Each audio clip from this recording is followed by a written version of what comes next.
The Mysterious Death of Harry Houdini, Part 1. Imagine being the greatest escape artist the world had ever seen.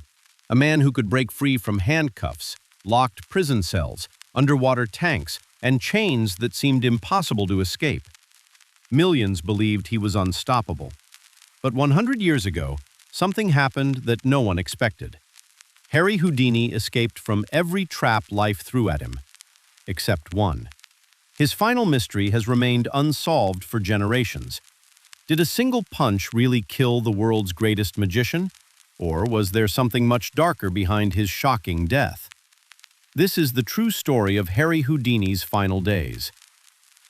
Harry Houdini was born in 1874.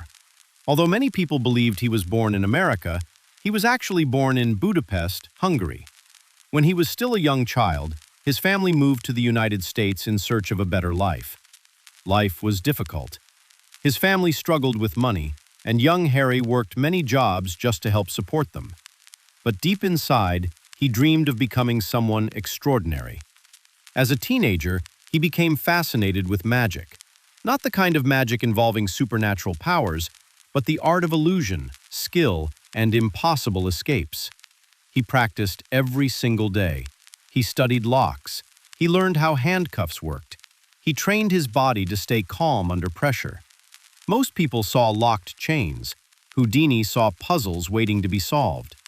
Soon, audiences across America began hearing his name. People couldn't believe what they were seeing. Police officers locked him inside jail cells. They searched him carefully. They used real handcuffs, real chains, real locks. Yet somehow, minutes later, Houdini would walk out smiling. Nobody could explain how he did it. Newspapers called him the Handcuff King. His fame spread across Europe and America. Crowds filled theaters wherever he performed. Some believed he had supernatural powers. Others believed he was the greatest illusionist in history. But Houdini always insisted on one thing. There was no magic, only preparation, only practice, only determination. As the years passed, his escape acts became even more dangerous. He escaped while hanging upside down. He escaped from sealed wooden crates. He escaped underwater while holding his breath for several minutes. Every performance pushed him closer to death. Yet every single time, he survived. People began believing that Harry Houdini was impossible to kill. But fate had a different plan. In October of 1926, everything changed. A simple meeting with a college student would begin a chain of events that would shock the entire world. And no one, not even Houdini himself, could have imagined what was about to happen. The Mysterious Death of Harry Houdini, Part 2. As October 1926 came to an end, Harry Houdini was still performing despite feeling exhausted. Years of dangerous escape acts had taken a toll on his body, but he refused to disappoint his fans. After one of his performances in Montreal, Canada, Houdini was relaxing in his dressing room, talking with a few visitors. Among them was a young college student named J. Gordon Whitehead. The conversation soon turned to Houdini's incredible physical strength. Someone mentioned that Houdini could withstand powerful blows to his stomach. It was a claim Houdini had demonstrated before. He had trained his abdominal muscles for years. Normally, he would prepare himself before anyone struck him.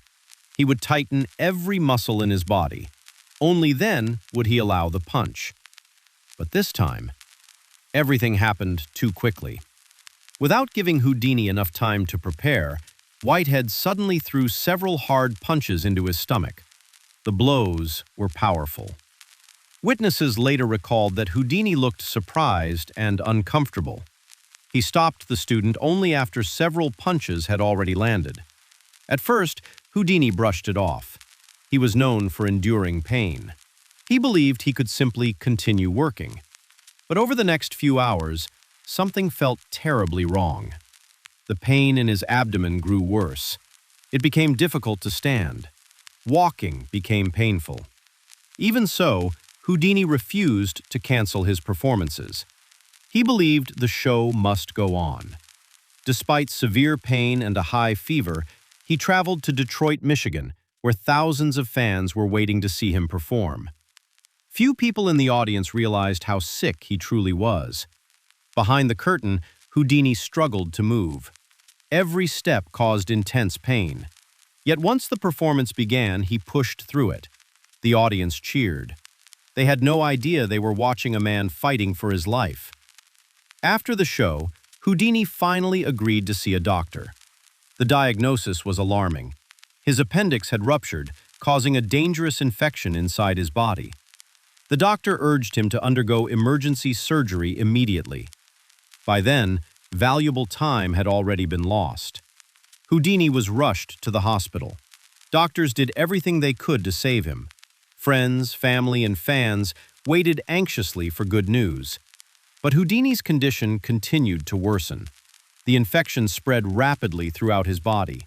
For days, he battled intense pain and growing weakness. The man who had escaped from chains, prison cells, and underwater traps was now trapped by something no escape artist could unlock. The greatest challenge of his life was no longer on a stage. It was inside a hospital room. And sadly, this was one challenge he could not escape. To be continued in Part 3, The Mysterious Death of Harry Houdini, Part 3, Final. On October 31st, 1926, after several days in the hospital, Harry Houdini took his final breath. He was just 52 years old. The news spread across America within hours. Newspapers printed special editions. Thousands of fans were shocked. How could the man who had escaped from impossible situations die in a hospital bed? It didn't seem real. People refused to believe that the world's greatest escape artist was gone. Almost immediately, rumors began to spread. Many believed the punches from the student had killed Houdini. Others claimed something more mysterious had happened. Some even suggested that enemies had secretly planned his death. These stories captured the public's imagination. But what do historians and medical experts believe today?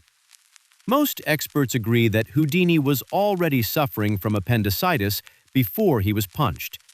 The blows to his stomach may have made his condition much worse or caused the inflamed appendix to rupture sooner. However, there is no strong evidence that the punches alone caused his death. The real tragedy was that Houdini continued performing despite severe pain. Instead of seeking immediate medical treatment, he kept entertaining audiences. By the time he reached the hospital, the infection had spread throughout his body. In the 1920s, antibiotics did not yet exist. Doctors had far fewer tools than modern medicine has today. An infection that might often be treated successfully today was far more dangerous a century ago. Even after his death, Houdini's legacy never disappeared. His name became a symbol of courage, discipline, and determination. Magicians around the world still study his techniques.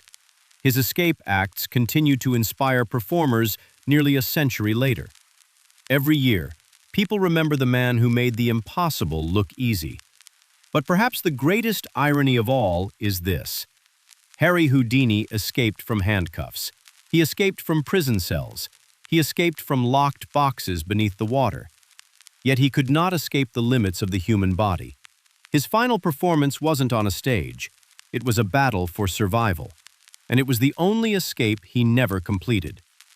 If this story taught us anything, it's that even the strongest people have limits, and ignoring serious warning signs can have tragic consequences. Thank you for watching. If you enjoyed this true historical story, don't forget to like this video, subscribe to the channel, and turn on notifications.